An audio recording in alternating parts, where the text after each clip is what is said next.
Welcome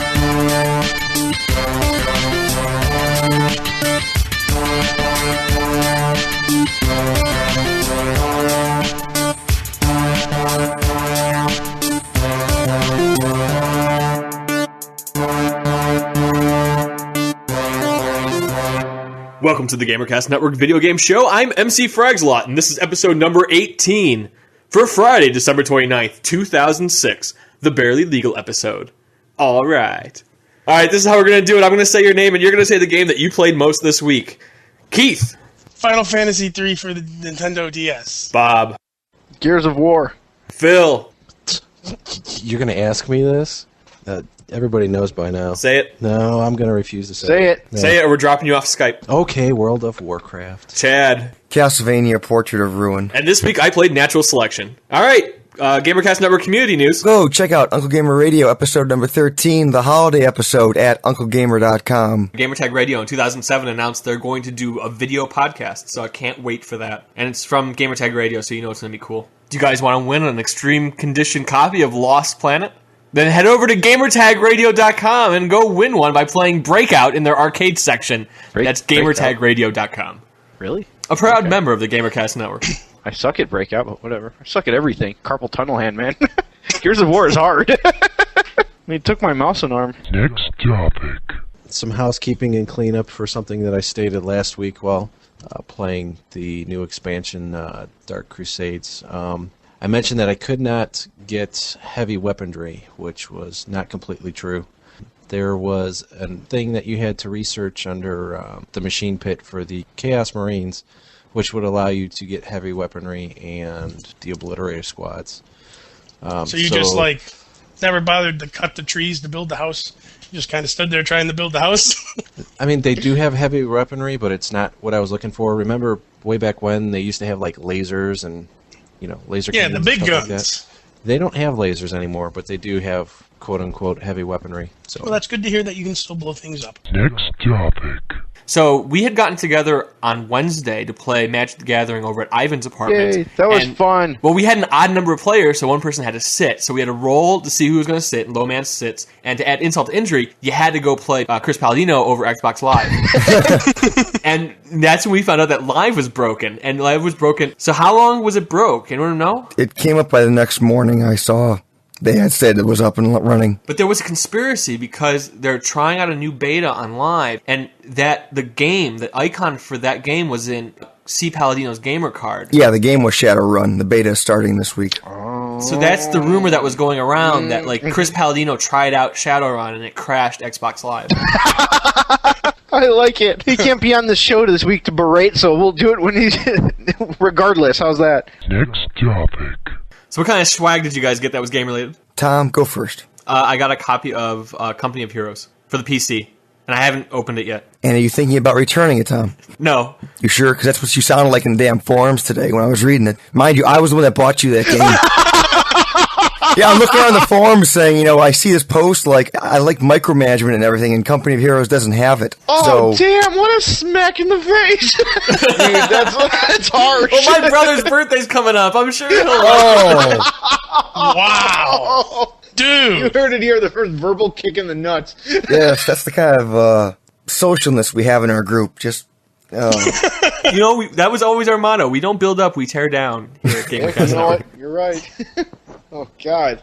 Keith, what did you do? I got a Nintendo DS Lite because I didn't have one. I got Portrait of Ruin, Final Fantasy III, and Children of Mana for the DS. And I got Call of Duty 3 for the Xbox 360. Hey, Phil, what'd you get? I didn't get anything really gaming related, but my big gift was a 20-inch flat panel monitor for my PC. Ooh, that's pretty game. That's game related, yeah. Yeah, it was pretty nice. As I said, that's gotta be sweet for.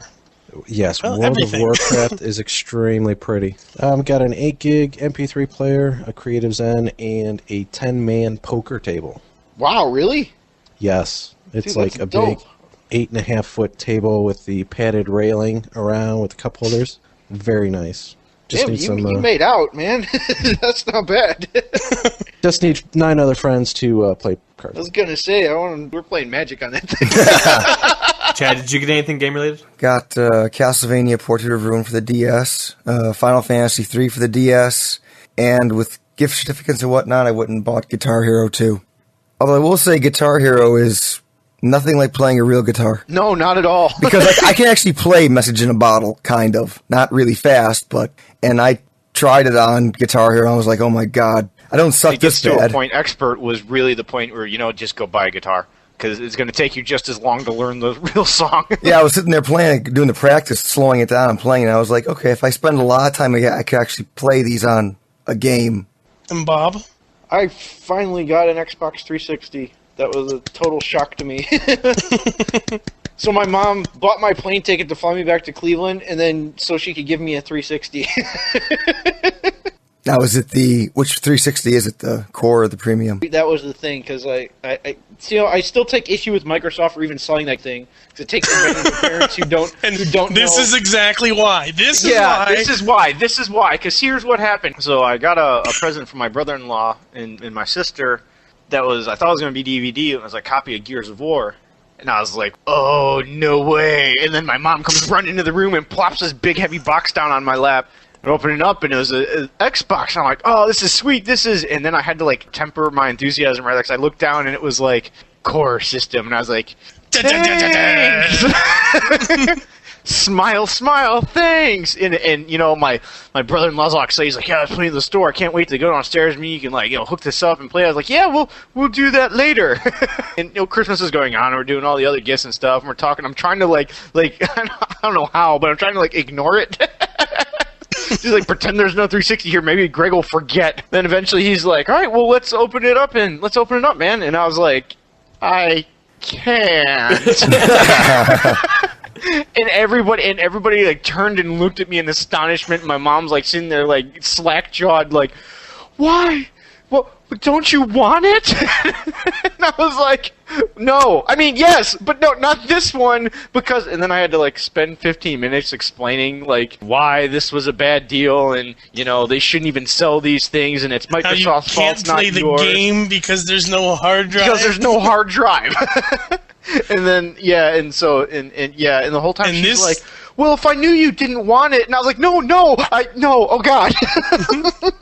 This Microsoft, this is the reason why you only release one console. Yeah, so thank you, Microsoft, for ruining Christmas, because not only did that happen, but I won't see my brother-in-law again till at least March or something. And this was we were supposed to be sitting downstairs playing video games and bonding and everything. No, we didn't.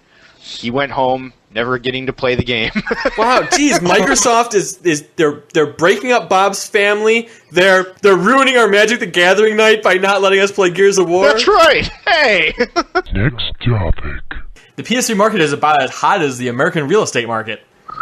That was a horrible joke. Our audience is gamers. They're not going to even know what the hell you're talking about, Tom. I like it. Leave it in, because it's such a bad joke.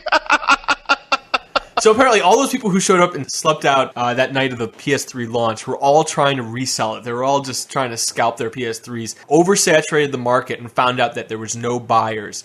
So people aren't selling this thing for $1,000 on eBay. And so what are people doing? Well, some people are actually trying to return them to the store that they got them from, and others are trying to go on websites like Craigslist and trade them for Wii's. Wii's plus cash in some cases. Although some people are desperate just for Wii's and they're taking less cash. You get a lot of that in San Francisco. Basically, it looks like all these people that bought it for eBay overestimated the demand, and the demand just wasn't there, and they're not able to sell them for what they thought they were going to be able to. At the start, it was there. When they first came out, yes, people were selling for $2,000. Then the 5 people who actually played them were like, dude, this thing sucks, and there's only the one game. Yeah, pretty much. Oh. So now on eBay, you're only getting in the $650 to $700 range for the 60-gigabyte version. I was going to say, that's just how much they cost. I mean, yeah, basically. I waited out for 2 weeks and made $48. Exactly. The initial burst, those people made a killing. Mm-hmm. The people that had pre-orders and then sold the pre-orders, those were the smart ones. That was money. That's a shrewd businessman. Well, also Sony promised 2 million units sold by New Year's. I mean, they're not going to hit that number. Yeah. No. If you count resales, yeah, it sold this time. Then that guy sold it, and then the other guy sold it. 2 million The sales. thing is, you can't find Wii's anywhere, but if you go to some retail stores like Walmart's and Best Buy's, you'll see PlayStation sitting What there. games are supposed to be coming out for the PS3 that would, like, The make only it ones worth buying at in the all? beginning of the year is going to be Lair and Heavenly Sword. But the other big ones were like Metal Gear Solid 4 and Final Fantasy 13. But those are the ones that might be losing the exclusivity Yeah, and if on. they lose that, then that console's dead in the water. Because those are the only things that are keeping it. I shouldn't say dead in the water, because I'm sure they'll still do good stuff. No, it'll sell in like 2 years. Well, maybe not 2 Yeah. years, maybe a year, once it finally has some type of game base for it. It'll sell when the developers and publishers see it as a platform, but for right now, there's not many units out there. I mean, Right. Not worth the effort to deal with all the new architecture and everything, and yeah. not when you got the Xbox out there with 8 million and the Wii's just hitting 3 million right now. Yeah, So and I don't think those things are going to slow down anytime soon because I still want one. yeah, most of the stores around here, as soon as they say they get them, they're sold out that day. They have to put out signs saying, "Hey, no Wii's available." God, I shouldn't walk into those jokes. Why do I do that? No Wii served here. You got a bunch of pissed off dwarfs hanging outside. You must be this tall to enter this establishment. It's got the Me little all sorts of amusement park dragon. me all sorts of American Civil Liberties Union lawsuits. Wait, no, it's just all a misunderstanding. I'll be saying it's a misunderstanding. If I want to buy a game, I want to buy a game. Next topic. Game is blamed for car crash. We had an incidental video game death this week where 3 teens got themselves killed in a high-speed police pursuit in New Zealand. The government Ridge Racer! Ridge Racer. The government transportation spokesman Maurice Williamson blamed the crash on PlayStation and Xbox games for, quote, making teens think they can drive stupidly and just push the reset button if anything goes wrong.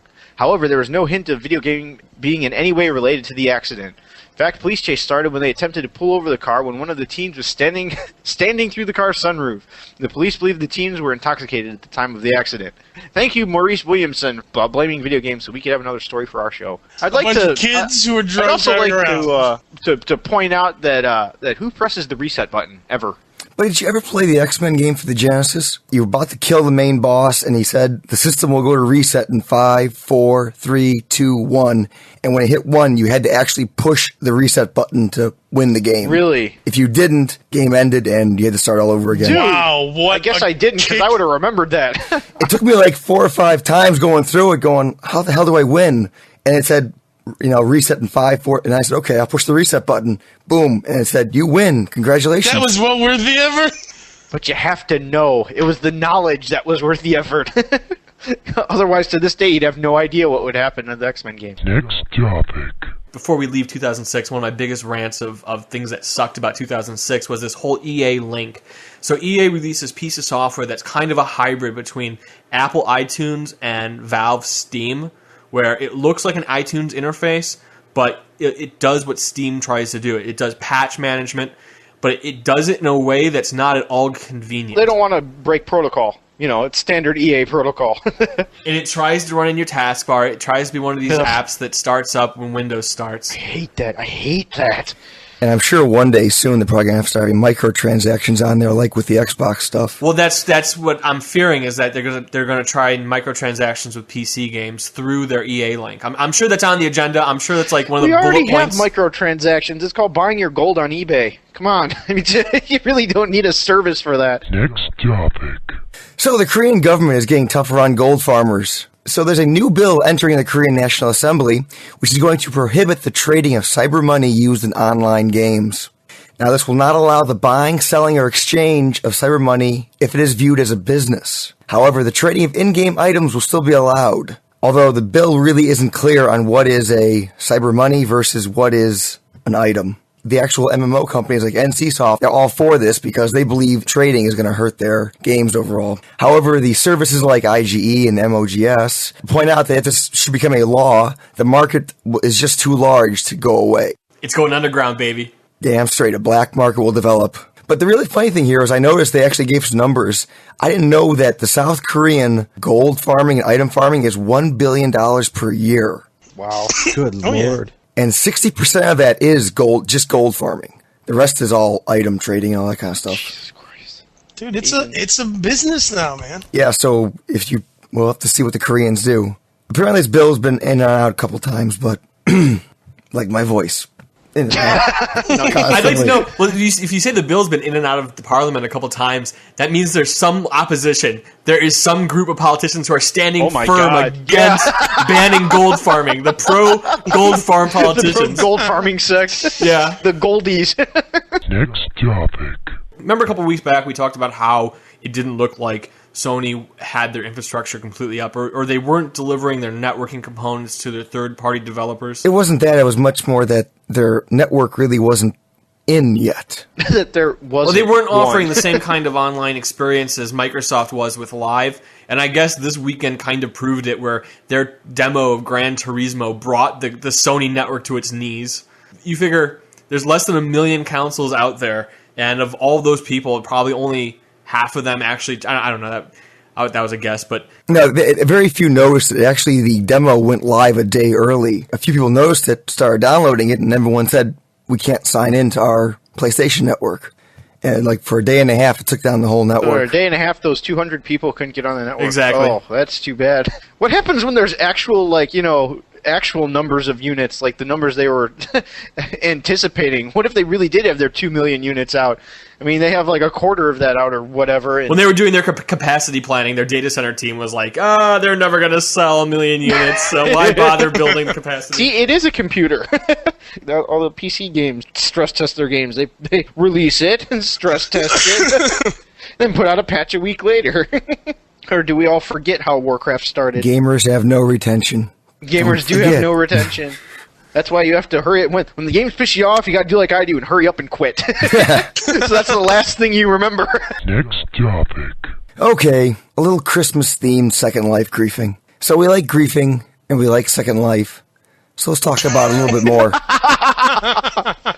Well said. On December 25th, a griefer launched an attack in the Second Life universe. Shocking. The attack was a worm. The attack was represented as a green genitalia wearing Santa hats. The genitalia were in-game going to Second Life avatars, texting obscenities to them, and making noises similar to laughter. Similar to, but not, Not quite like. Now, the attack itself was a worm which was self-replicating. Sweet. More and more kept spreading around through the Second Life universe. In fact, 40 minutes into the attack, so many regions had so many green genitalia, it's a few servers down. It took them a couple hours to get the servers back up and We've been running. defeated by green holiday genitalia. I just love the idea of the asexually reproducing Santa-hatted genitalia. Like single-cell organisms just dividing in front of you while shouting obscenities and laughing. I would have liked to have known if they were following you around or if it was just... Oh God, get it away! I also love how everybody always makes it a giant. Yeah, last week it was a flying pink penis. That's right, that's right. Now we have green penises. Green genitalia. It might Oh, be it could have been both. Maybe that's how they reproduced. combined. By our powers combined, we are Christmas genitalia. Wonder Twin Powers activate. Form of. Penis with holiday hats. Next topic. There's this amusement park in Perth, Australia, which begs the question, there's a Perth, Australia? What's in Australia? Well, we have Australian listeners, so We maybe do. some of us could email me telling me, where Perth is. What's in Australia? Apparently an amusement park where they're going to have a new attraction, the Tomb Raider attraction, where you'll be in an immersive maze where actors are dressed up as characters from the game and run around. Sting you in the heart with their barbed tail. Oh. Oh, too soon? Oh. Our joke of the show. Ding, ding, ding, ding. I'm a winner.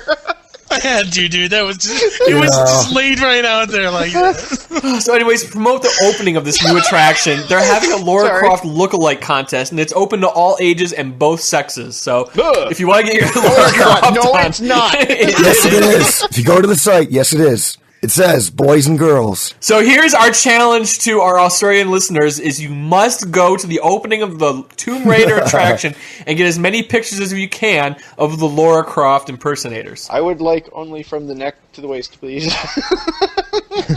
I'll make my judgment thusly. I'll make my judgment thusly. Next topic. So Nintendo's going to try some viral marketing with the Wii. So to get mothers to buy Wii for their They're kids, going to make them an offer they can't refuse by Chad, the Godfather. yes. Nintendo is getting a group together, which they're calling their Alpha Moms, Stronger, better, faster. to promote the Wii to their friends. This group of moms are going to go have things like Tupperware parties, where instead of Tupperware, God. they're going to have Wiis. I love it. I love how Japanese always try to take like Americana and make it their own. So they're gonna have Wii Tupperware parties. Well, they already tried some of this with, they had set up those Wii parties and invited the quote, Godfrey went to one.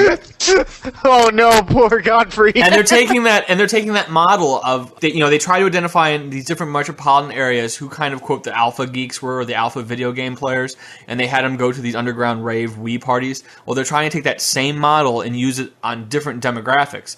Nintendo also, they were hitting all the AARP conferences, so they're hitting the old people demographic. Oh god! So now that they're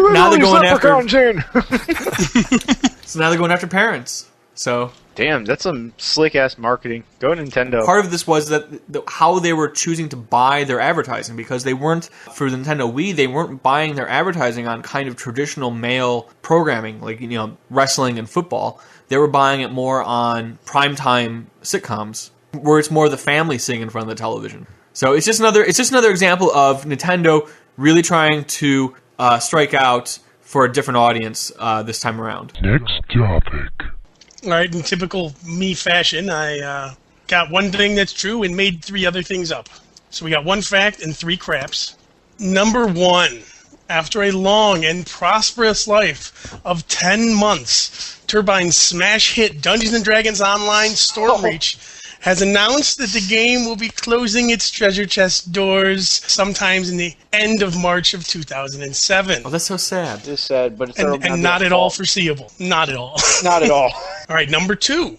Raven Shield, one of the all-time favorites among the podcast crew. Well, as we know, Athena Sword, its first expansion came out back in 2004, and we pretty much threw the towel in shortly thereafter. But apparently, there was in fact a second expansion to Raven Shield released in spring of 2005, Rainbow 6-3 Team Rainbow, in which the Elite Special Force Op... That sounds so fake. in which the Elite Special Force Op troops battle a darker foe of bioterrorists. Number 3. You guys remember Mike Tyson's Punch-Out for the Nintendo Entertainment System, right? Well, yeah. Yes. No. Well, you don't remember that game? I'm kidding, dude. Okay. Well, do you guys remember Soda Popinski? Yes. That character is the more politically correct version of the arcade character Vodka Drunkinski from Super Punch-Out. And number 4 is Halo-related. The original character design of Master Chief wasn't Master Chief at all. It was, in fact, a female hero named Cortana, who, after second thought, they decided to make their hero a male and went with Master Chief. Cortana was still used in the game, though, only as Master Chief's AI sidekick.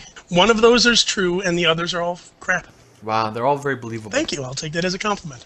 I'll go first. I'm going to say number 4, that the hero for Halo was originally supposed to be a female. You're saying that one is true. I'm saying that's Okay. true. We'll say Chad. What's up? You're next. Yeah, let's think here now. I know there was a second Raven Shield expansion, but I don't think that was the name of it. So I'm going to have to go with the Master Chief one as well, number 4. It was originally a female. So that's 2 votes for 4. Bob or Tom? Oh, let's see. I want to say 3, but it's so obscure it's probably true. Or it's probably something you made up.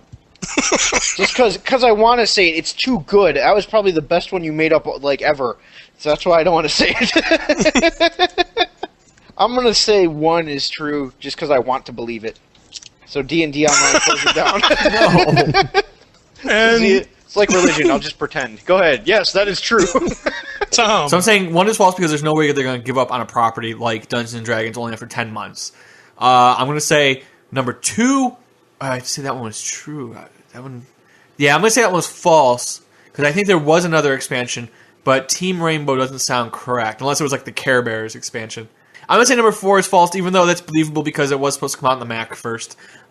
So I'm going to say number 3 was true because there was a Punch-Out in the arcade. Well, his logic being completely wrong and twisted, Tom was correct. The vodka was Damn the it. character that Soda Popinski was based off of. D&D going offline, exactly like Tom said. They're not going to let that happen. It's still going. I wouldn't necessarily say strong, but it's going, and they even recently put out an update. Raven Shield is also false.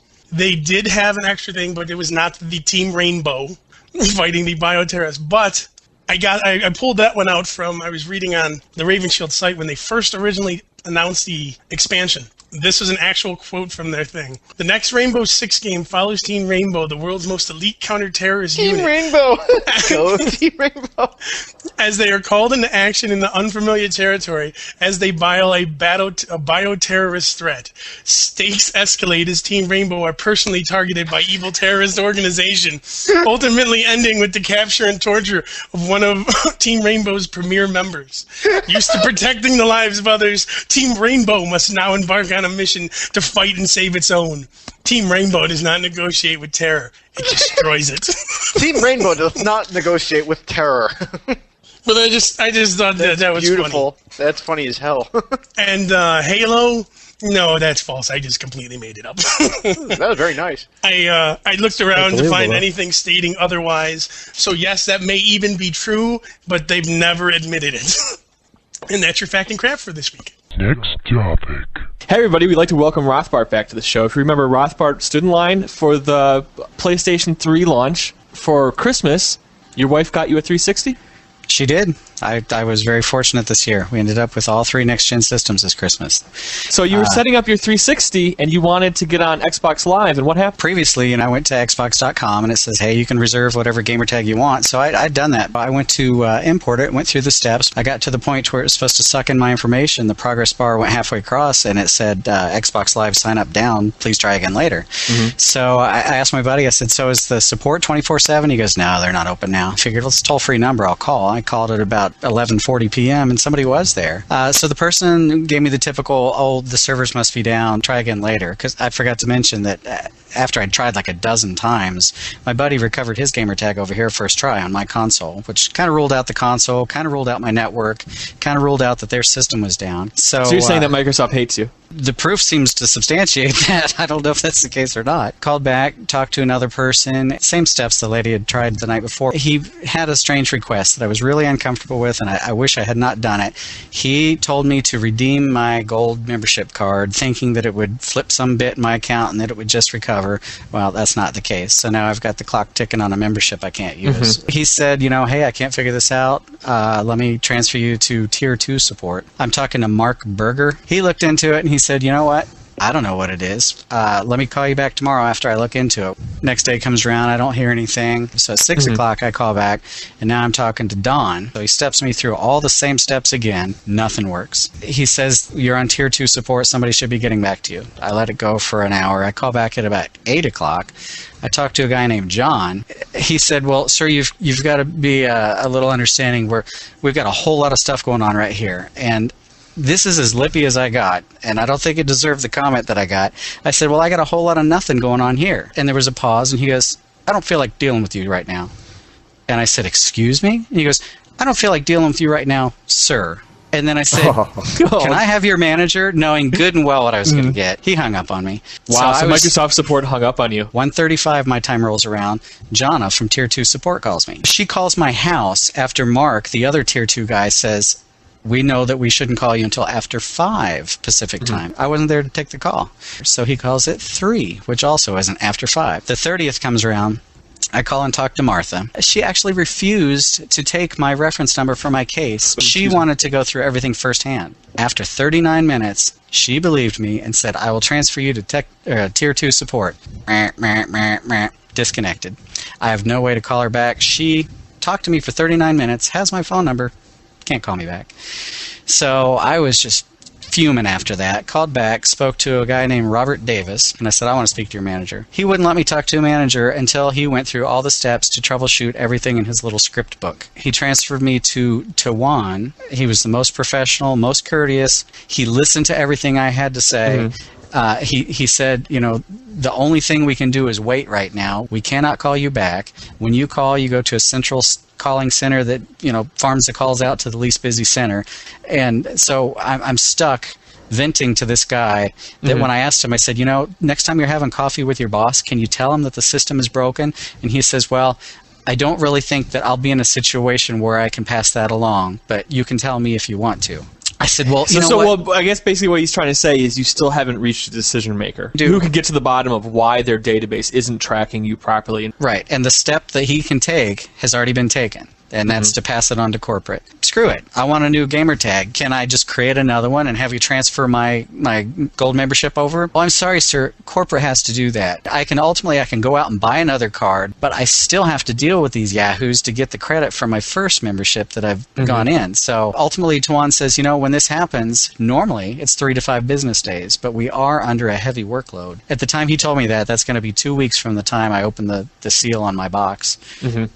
And I got nothing. Well, Rothbart, we do have people on the inside in Microsoft who listen to this show. Is there anything that you want to say to them? I want to say that there needs to be some way to have two-way dialogue, some way to pick up progress without starting over. It is so frustrating to have to start over and over. It's just really frustrating. The only thing I was going to say is I'm amazed at how poor the communication is within the Microsoft. Apparently your issue is known. If you go on the official Xbox forums, they describe your exact problem, and they've known about it for a month. Tawan, the last Tier 2 guy I spoke to, he said just about every month there's some major problem that comes up. If somebody's telling me that they're overworked every month, well, come on. All right, everyone, that was episode number 18. Do we want to give out ham sandwiches? Anyone? I'd like to give one to me because I'm hungry. I would not. I'd like to give one to Rothbard. I think he could use a ham sandwich this week with extra cheese because he needs comforting. And I think that all those people that we shouted out to Rothbard can have rotten ham sandwiches, and so can Major Nelson. As cheesy as maybe, I give a shout out to the 300 people who've signed up on our forums. Here's looking to 300 more. I know this was last week, but I give a ham sandwich to everyone who sent in a picture for our Medal of Honor contest. I'd like to give a ham sandwich to Ivan for letting us frequent his house on Wednesday to play games.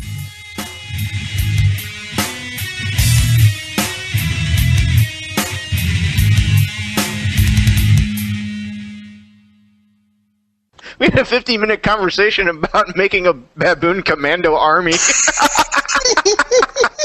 If you took an army of baboons or orangutans or something and, just flew over enemy lines and gave them parachutes and shot them up full of PCP or something and then just kicked them out the door. But just strap all sorts of metal and blades to their arms and bodies. And they're going to hit the ground, they're going to go ape. And literally. Those monkeys are strong. And they're going to tear people apart. And not one soldier will have to die. You just got to sacrifice your army of baboons. Yeah, and they'd have explosives on them that would be tied to their heartbeats. So as soon as they get shot, they explode.